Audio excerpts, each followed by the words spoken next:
$11,400. I wrote it on a notepad, just a number, nothing else. And I set the pen down like I was afraid of breaking something that was already broken. It was a Tuesday in March 2024. I was sitting in a one-bedroom apartment in Hialeah, Florida, that smelled like mildew and someone else's cooking. And the realtor back in Pittsburgh had just confirmed on the phone that the sale of my house in Munhall was finalized. My house. The one I bought in 1992. The one I paid off in 2019 after 31 years swinging wrenches for Local 449. The one where my daughter Renee took her prom pictures out front, standing on the same concrete step I poured myself in 2003. $11,400 is what I walked away with. After the divorce settlement, after the legal fees, after the second mortgage I took out trying to hold everything together. I didn't cry. I'd already used up crying months before that call. I just sat there in that $950 a month box with the ceiling fan clicking on every rotation, and I looked at those numbers and I thought, that's it. That's the whole thing. A man's entire working life, reduced to an amount that wouldn't cover 6 months of rent where I was sitting. My name is Gary Kowalski. I'm 63 years old. I'm a retired pipe fitter from Pittsburgh who moved to Miami in 2021 because I thought a fresh start was something you could drive to. I'm not making this video because I want sympathy. I don't want that. I'm making it because in 2 years and 8 months, I handed over $171,100 to a woman I married at a Broward County courthouse with 2 witnesses and no reception. And I did it willingly, eyes open, 1 check and 1 wire transfer at a time, because I was so hungry to feel like I still mattered to somebody that I confused being needed with being loved. That's it.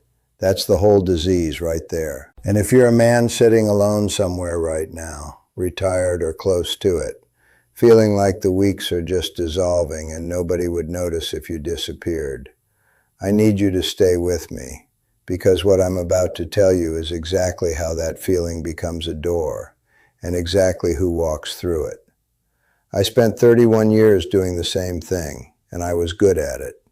You show up at 5 in the morning when it's 17 degrees and the ground is frozen, and the foreman needs a 2-inch gas line rerouted before the morning shift, and you do it right, and you go home. That was the whole contract.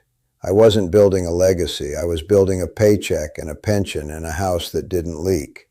And for most of my life, that felt like enough.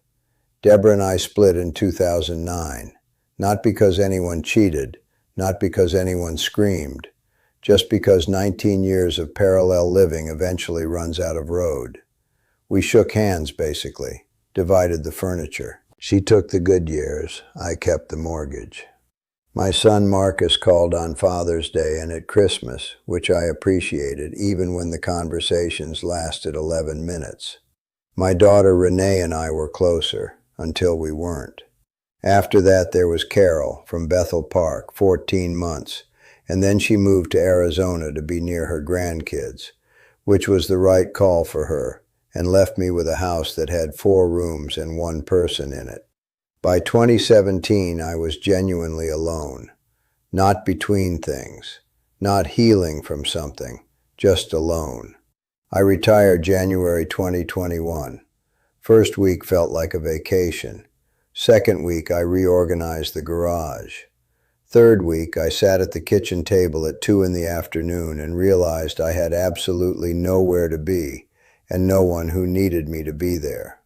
The guys from Local 449, some were dead, some were sick, some had folded themselves so completely into their grandkids' lives that they'd become different people. The silence in that house wasn't peaceful. It was loud in the specific way that empty rooms are loud when you know they're not going to fill back up. I started having a beer at 4 o'clock, then 2. Not because I had a problem, because the television and the beer together were just barely enough noise to keep the other thoughts from getting too clear. Marcus said, Go somewhere warm, fresh start, you've earned it. And I thought, yeah, maybe that's it. Maybe the problem is geography. Maybe if I'm somewhere new, I'm someone new. I packed a truck in April 2021 and drove to Miami and told myself I was starting over. What I didn't understand yet is that you can drive 1,500 miles, and the hollow thing you're carrying rides in the passenger seat the whole way. I'd been in Miami 4 months when I downloaded Bumble. Marcus walked me through it on a video call, showed me how to set up a profile, told me to use the photo from his cousin's wedding because I looked less tired in it, and I sat there nodding like a man learning to use a wheelchair he didn't think he'd need yet. I had also joined a Facebook group called Single Seniors in South Florida, mostly retired people posting about pickleball and restaurant deals, and I told myself that was enough. That was social. That counted. It didn't count. It was just more silence with a comment section. Marisol messaged me first. It was a Tuesday in June 2021, late afternoon. Her profile had maybe 4 photos, one at a birthday party, one at a beach, nothing staged, nothing that screamed anything in particular. She'd listed her age as 31. She was 29. The first thing she wrote me was, "Your face looks honest. I don't see that a lot on here." I read that line 3 times. I want you to understand what that did to a man who had not been seen clearly by anyone in 4 years. Honest. Not handsome. Not interesting. Honest. She had found the exact frequency I was broadcasting on without me ever saying a word. We talked for 3 weeks before we met. Not flirting mostly, just talking. She asked me what pipe fitting actually was, and I explained it. And she asked follow-up questions that were real questions, not polite noise. She told me about Medellin without making it pretty or making it a tragedy. She just described it the way you describe a place you actually came from. She was 29 years old, and she made me feel like the experienced one in the conversation, the one with context and knowledge worth having, and I cannot overstate how much that cost me in the end. We had dinner at a Cuban place in Kendall in July. She was late by 12 minutes and apologized once without performing the apology. She ordered simply. She didn't look at her phone. She asked me about my kids and listened to the real answer, including the uncomfortable parts about Renee, and she didn't rush past it to something easier. On the drive home, she told me she'd been with a man in Miami for 2 years who had wanted, in her words, only one thing, and then less of that over time. She said she didn't trust fast. I said I understood. She said she believed me.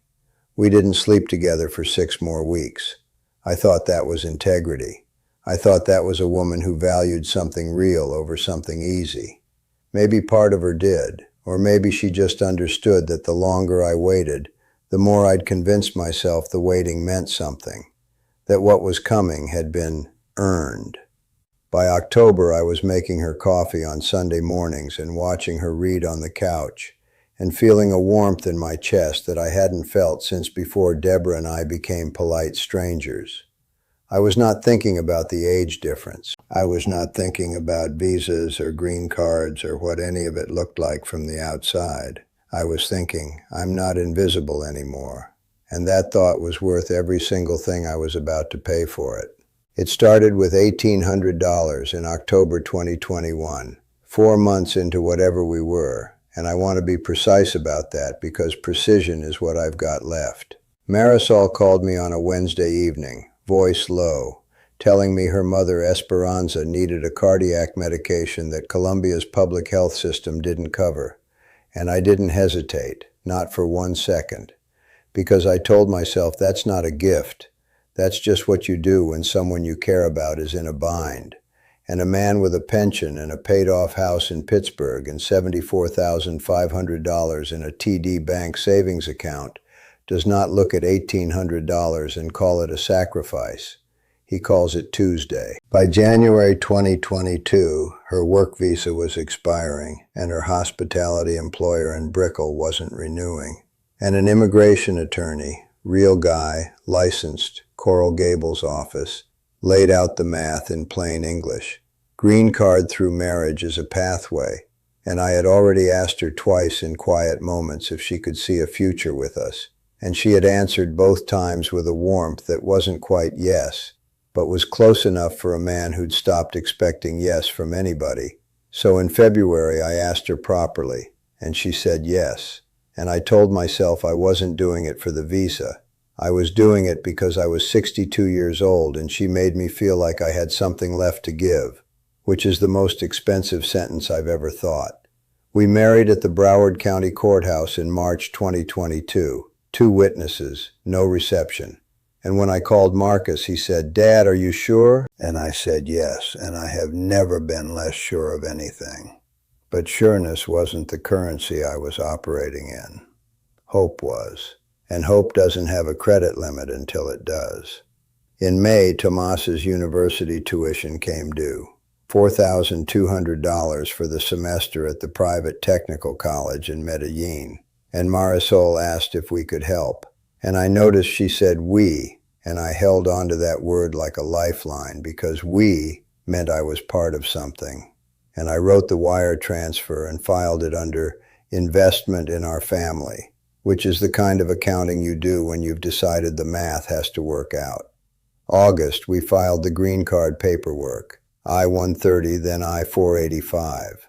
I signed as petitioner and guarantor, which means legally I was vouching that I would be financially responsible for her, which I already was, informally, enthusiastically, month after month. In October, my Pittsburgh house hit the market.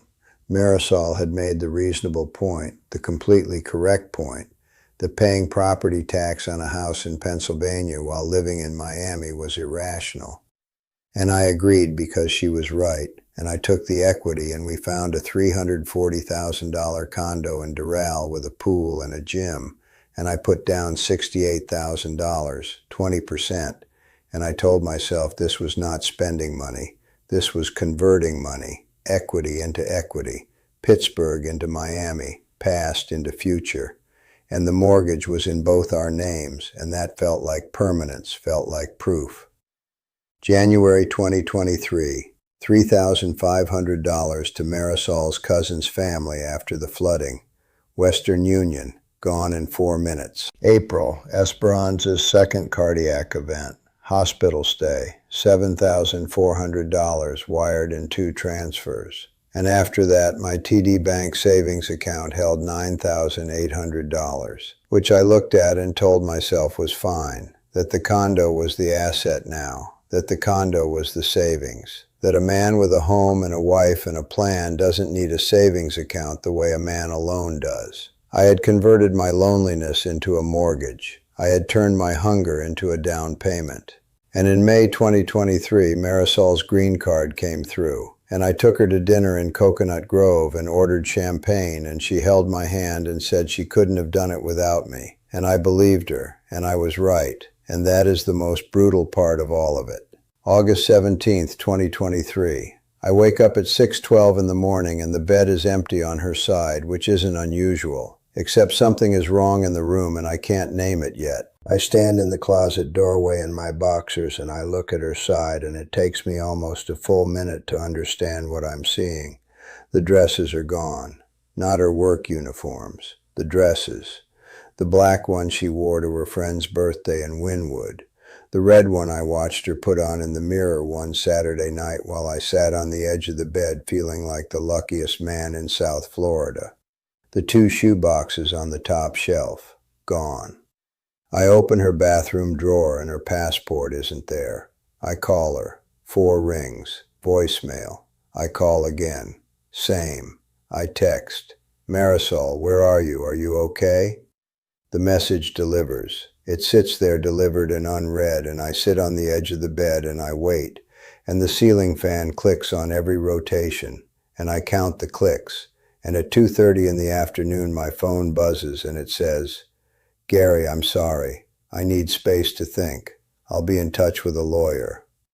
19 words.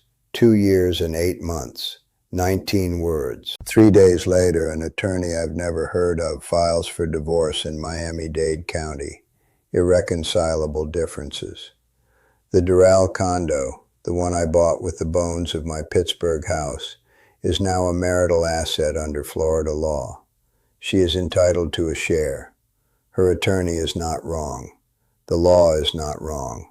I was wrong back in October 2022 when I put her name on the deed because I thought that's what you do when you trust someone, when you're building something together, when you are so desperate to believe the architecture is real that you hand someone the deed to the only walls you have left.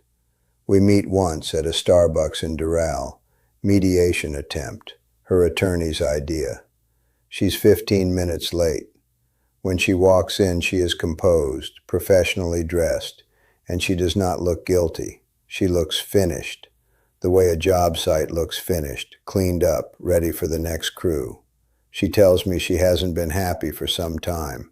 She says she hopes I find peace. She answers my questions the way you answer questions on a form, briefly, accurately, without affect. I look at her across that table and I realize she is not hiding anything from me. There is nothing to hide.